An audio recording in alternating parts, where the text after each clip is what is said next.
بيب جوارديولا منقذ النصر السعودي في الفترة المقبلة. نجم مانشستر يونايتد السابق يواجه صدمة موجعة للنصر السعودي. 3 صفقات نصراوية خلال الشتوية، عودة نجم الفريق تسعد كاسترو.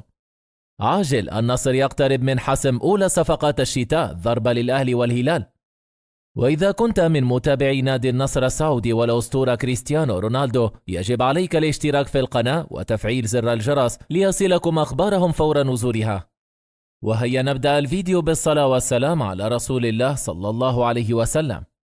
بيب جوارديولا منقذ النصر السعودي في الفترة المقبلة. لا تزال أصداء مواجهة الديربي الأخيرة بين كل من نادي الهلال السعودي ونادي النصر السعودي محل اهتمام الكثير، حيث تمكن الهلال من تحقيق الفوز الساحق على النصر بنتيجة 3-0. من الجدير بالذكر أن المدير الفني ومدرب فريق مانشستر سيتي الإنجليزي الإسباني بيب جوارديولا قد اقترب من الرحيل عن النادي، وهذا بسبب العقوبات التي يمكن أن تصدم النادي، أو بسبب بحثه عن خوض مجموعة جديدة من التحديات بعد تحقيقه لكافة الألقاب المحلية والقارية، كذلك مع الفريق السماوي. أصبح بيب جوارديولا مطلبا في نادي النصر السعودي، حيث إن الجمهور النصراوي يرغب في التفاوض مع أسطورة التدريب في وقت مبكر من أجل الحصول على خدماته داخل دوري روشن السعودي للمحترفين. هذا إلى جانب رغبة جماهير النصر السعودي في استبدال المدرب والمدير الفني للفريق لويس كاسترو بمدرب في مستوى المدرب بيب جوارديولا، وهذا وفقا لما صرح به عشاق الفريق العالمي من خلال مواقع التواصل الاجتماعي المختلفة. ومن الجدير بالذكر أن نادي النصر السعودي يتأخر في الوقت الحالي عن صدارة جدول ترتيب دوري روشن، وهذا من خلال 7 نقاط عن نادي الهلال السعودي الذي يتصدر الترتيب. نجم مانشستر يونايتد السابق يواجه صدمة موجعة للنصر السعودي.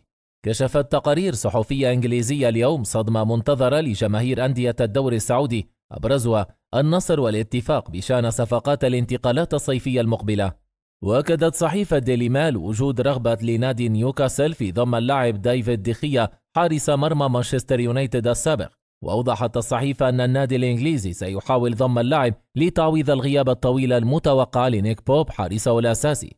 وتابعت ديفيد ديخيا يعد أيضا هدفا لأندية دوري روشن السعودي، على رأسهم النصر بجوار كريستيانو رونالدو والاتفاق تحت قيادة ستيفن جيرارد، لكن دخول نيوكاسل في الصفقة يهدد انتقاله إلى أندية الشرق الأوسط. وتجدر الإشارة إلى ديخيا كان قد رحل عن مانشستر يونايتد في الصيف الماضي لصالح وصول الكاميروني أندريا أونانا، والذي يتلقى بدوره الكثير من الانتقادات مؤخرا. 3 صفقات نصراوية خلال الشتوية، عودة نجم الفريق تسعد كاسترو. عايش نادي النصر السعودي من خلال 24 ساعة الماضية مجموعة كبيرة من الأحداث الهامة، وكان هذا من خلال مسيرة الفريق في خلال الموسم الرياضي الحالي للعام 23-24 و2000 ميلاديا. قام الإعلام الرياضي عيسى المسمار بتوجيه نصيحة إلى إدارة نادي النصر السعودي من أجل ضرورة ضم الحارس المقدوني ستول ديمنترفسكي لاعب نادي رايو فاليكانو، أو الحصول على خدمات الكرواتي دومينيك ليفاكوفيتش لاعب نادي فينربخشا وخلال الشتوية الحالية. كما أكد الإعلام الرياضي فلاح القهتاني على أن المدرب والمدير الفني البرتغالي لفريق النصر السعودي لويس كاسترو هو السبب الرئيسي في هزيمة الفريق أمام الهلال، وهذا بعدما أشرك نجوما أمام فريق بيرسوبوليس في الآسيوية.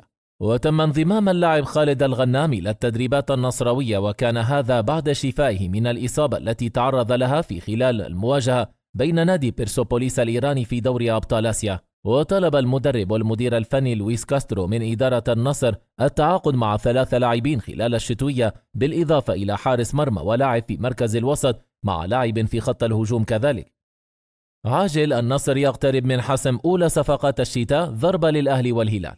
كشفت تقارير صحفية اليوم الثلاثاء مفاجأة من العيار الثقيل بشأن مخطط نادي النصر لتدعيم الفريق الأول لكرة القدم بصفقات جديدة في سوق الانتقالات الشتوية المقبلة. وبحسب ما ذكرته صحيفة الاقتصادية، فقد جدد نادي النصر التفاوض مع نادي الشباب للتعاقد مع المدافع المتألق متعب الحربي لتعزيز خانة الظهير الأيسر خلال فترة الانتقالات الشتوية. وأظهر مسؤولي الشباب مرونة مع النصر في إخلاء سبيل اللاعب، حيث تتراوح الصفقة ما بين 50 و60 مليون ريال بجانب أحد اللاعبين في خط الدفاع. ولدى النصر لاعبين أجانب في مركز الظهير الأيسر حيث أعار العاجي غسلان كونان إلى نادي الفيحاء مطلع الموسم الحالي بعد التوقيع مع البرازيلي أليكس تيليس. ومن الجدير بالذكر أن النصر كان قد دخل في مفاوضات مكثفة مع الشباب لضم الحربي في فترة الانتقالات الصيفية الماضية وسط منافسة مع الأهلي، حيث قدم عرضين يفوقان 40 مليون ريال بجانب لاعب أجنبي. يثير الجدل بين جماهير النصر بسبب توقيع رسمي. وجه البرازيلي أندرسون تاليسكا المحترف بصفوف نادي النصر رسالة غامضة أثارت جدلا واسعا في الشارع الرياضي حول ماذا يقصد جناح الأصفر العاصمي، خاصة وإنها تأتي قبل مواجهة استقلال دوشامبا بدوري أبطال آسيا. غادرت بعثة الفريق الأول لكرة القدم بنادي النصر صباح اليوم الاثنين العاصمة الرياض متجهة إلى طاجيكستان، وجاء تاليسكا ضمن الخماس الأجنبي إمريك لابورت، سيكو فوفانا وأوتافيو ساديو ماني استعدادا لمواجهة استقلال دوشامبا. ومن المقرر يحل فريق النصر ضيفا على نظير استقلال دوشامبا على استاد سنترالينوي ريسبوبليكانسكي في تمام 7 مساء غد الثلاثاء بتوقيت السعودية ضمن منافسات الجولة السادسة من دور المجموعات لبطولة دوري أبطال آسيا 2023. وفي السياق ذاته نشر تاليسكا عبر حسابه الرسمي على موقع التدوينات القصيرة أكس صورة لتوقيعه على عقد لم تتضح تفاصيله مع تعليقه بشكرا على الدعوة، ما أثار الجدل بين الجماهير ماذا يقصد البرازيلي. فتحت رسالة تاليسكا باب التكهنات بين الجماهير السعودية، حيث توقع البعض بأنه عقد رعاية جديد لنجم النصر، بينما يرى البعض الآخر بأنه ربما عقد لإقامة حفلة غنائية، في حين توقع آخرين بأنه قد يكون عقد للتجديد مع النصر. يذكر أن تاليسكا مرتبط بعقد مع نادي النصر يمتد لعامين آخرين ليستمر مع الأصفر حتى 2026 بعدما جدد تعاقده معه في العام الماضي، علما أن النجم البرازيلي انتقل إلى العالم صيف 2021 قادما من جوانزو الصيني. صدمة في النصر، تطور مفاجئ ينقل دي بروين إلى القادسية. كشفت مصادر صحفية سعودية عن وجود مخطط من أحد الأندية لحسم التعاقد مع البلجيكي كيفن دي بروين لاعب فريق مانشستر سيتي الإنجليزي. ويعاني دي بروين من إصابة حالية في الركبة أثرت على ملف تجديده مع فريق السيتي، حيث ينتهي تعاقده صيف 2025. وكشفت صحيفة الشرق الأوسط بأن كيفن دي بروين يمتلك عرضا تاريخيا من نادي القادسية الذي ينشط في دوري يلو للمحترفين. وكشفت الصحيفة بأن نادي القادسية حال صعوده إلى دوري روشن للمحترفين للموسم المقبل سيقوم بالتعاقد مع دي بروين بشكل رسمي.